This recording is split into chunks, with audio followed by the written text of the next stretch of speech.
this is the link for this week. And welcome guests, viewers. And we continue to supply you with information you can use. We have to sit down every week and think about things that are practical to you in making business and making money that we can deliver in terms of information.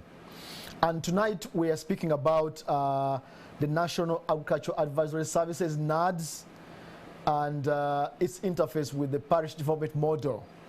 And my guest tonight is Mr. Samuel Mugasi, who is the ED, is it director for the NAADS Secretariat.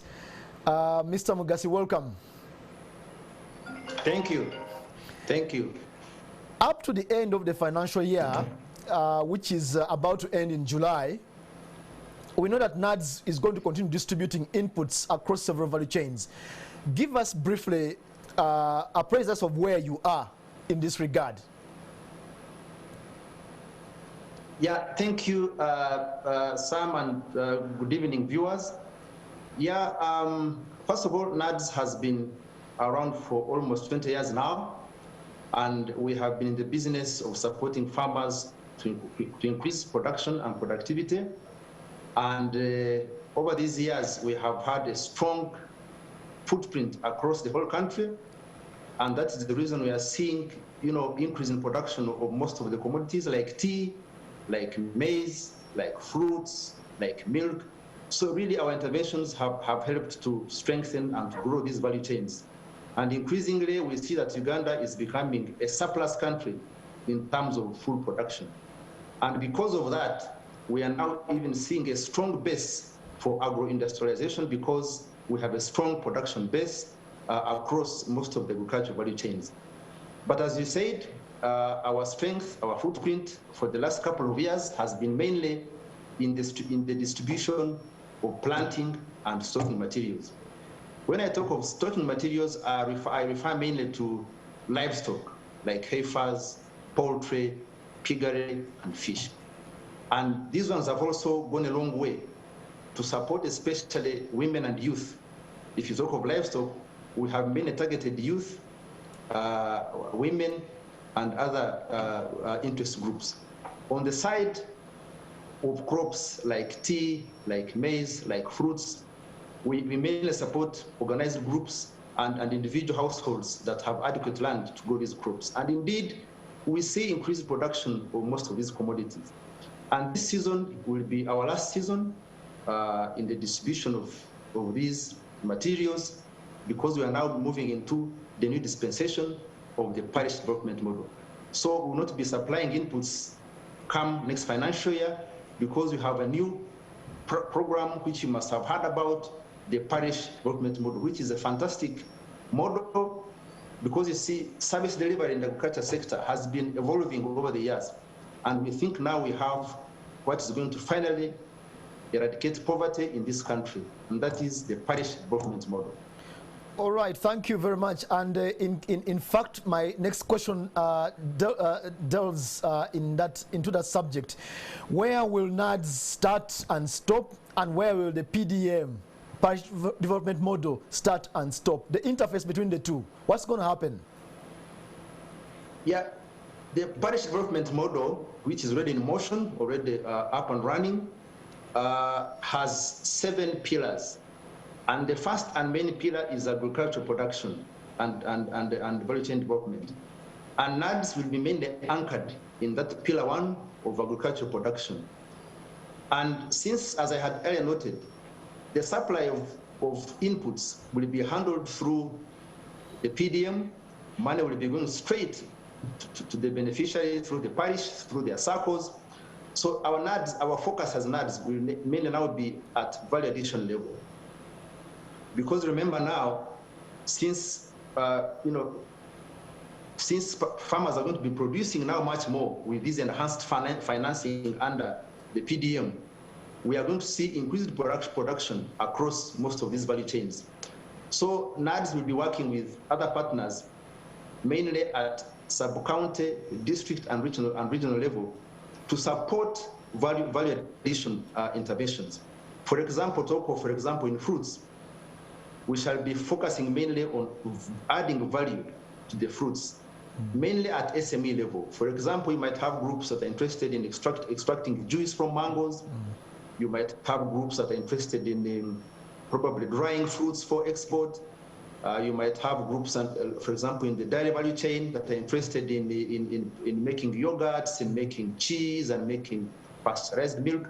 So we will be strategically located at district and regional level, so that when all this production is congregated at those levels, we now support SMEs to add value and access markets. So basically, that's going to be our interface with the parish development model. But also, we shall be supporting nucleus farmers.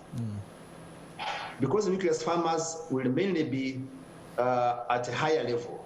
They could be at a district level, even a regional level. So we shall be supporting these nucleus farmers, because some of the nucleus farmers are able on their own to add value and even access markets. If you are familiar with the Kalangala model of the oil palm, where you have the nucleus farmer providing seedlings, providing extension services, but also adding value to be able to export. So we shall be working with identified and ready and able nucleus farmers whom we can work with, so that we build their capacity, we support them to be able to build a network of outgrowers, and then at the same time act as the market linkage. They add value, they export. So our entry point will be mainly at those two levels: value addition, but also working with nucleus farmers. Okay, just for clarity, and the farmers may be wondering, previously they have been interfacing with NAADS at sub-county, so now they will have to go to the parish where NAADS will not be. So when I need NAADS, let's go about that again. Where do I find NAADS, and who can find you, apart from the nucleus farmers? Yeah, well, you can approach us. We will be at our same address here at plot 5 Chadondo Road in Legacy Towers. Our information is available. If you want, for example, to know how to benefit from NAADS, to be able to link to the parish development model, you will find us in our offices here. You can also obtain information on our website. We have vast information on all value chains on our website. If you want to get information on how do you manage your fruits orchard, on how do you manage a poultry unit, on how to manage, name it, all these value chains, information is available on our website.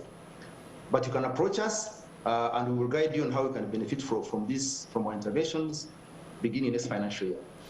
All right, there has been a mention of high value crops in as far as your new approach is concerned. Shed some light. Yeah, there are some high value crops that have emerged globally and are really attracting, a lot of interest. These include Hass avocado, they include macadamia, they include cashew nuts.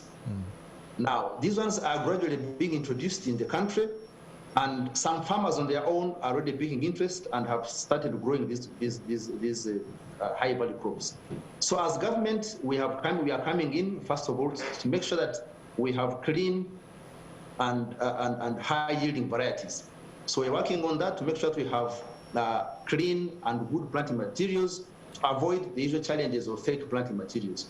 So we are supporting that level of raising nurseries to make sure that we have genuine planting materials. Then it is at that level again that we shall engage. For these high value cash crops, we shall mainly engage with the nucleus farmers. Because being new, we don't want to rush to distribute them all over the whole country. So we shall start with a few selected districts, identify nucleus farmers whom we shall work with to build a network of outgrowers who can be supported strategically, and they can be able to export and access markets through the nucleus farmers. You might have heard about the Musubi farm in Mayuge. That is a classic example of a successful nucleus farm. And we want to see how we can replicate similar nucleus farms across the country, because these nucleus farms can be very good and strategic vehicles for building sustainable and gainful value chains, because what they do is that they build a network of outgrowers, support them with planting materials, they can even give them fertilizers, they can give them extension services, and then they guide them properly on how to produce. And that one helps to ensure uniformity of the materials so that you have uniform products, and that helps you in terms of harvesting and packaging and branding to be able to access the lucrative markets in Europe and the Middle East. So those high value crops, we're entering them cautiously, strategically, to make sure that we move and grow as the markets grow, as we also increase, as we grow our knowledge base, and as we recruit more farmers into these value chains. Yeah, very good, thank you. And in just 1 minute, so what happens to items like you used to supply tractors and maize mills at that end? What will happen to those? Are they still under your wing, or they are moving also? No, maize mills are part of value addition, so we shall continue to support farmers and farmer groups with maize mills, milk coolers, also feed mills. So those ones remain on our menu, and we shall continue to support farmers along those lines. But tractors, no, we shall not be in tractors anymore, because we think now the private sector, we have given a boost to the mechanization drive. The Ministry of Agriculture is now setting up regional mechanization centers. And these have been equipped with tractors and other heavy earth-moving equipment. So we have right now some fairly adequate stock of tractors that can start. But as funds become available, the Ministry of Agriculture headquarters will continue to stock these regional mechanization centers with more tractors. But on our part as NAADS, we shall not be giving out more tractors. We shall focus mainly on agro-processing and supporting nucleus farmers, especially focusing on the high-value crops, macadamia, Hass, avocado, and cashew nuts. Thank you. And tea, by the way, and tea. All right. Thank you very much, Mr. Samuel Mugasi, Executive Director of NAADS Secretariat, for that clarification. It's important. Next year I was going to start and people are going to get confused and say you have abandoned us. But it's nice you have made the clarification. And viewers, farmers, you have heard the man from NAADS, and you know what to do now. Any distribution of inputs like, banana suckers and such stuff, beans, maize, all that is going to go to the parish development model. That was the link. We hope we added value to you. Thank you for joining us tonight.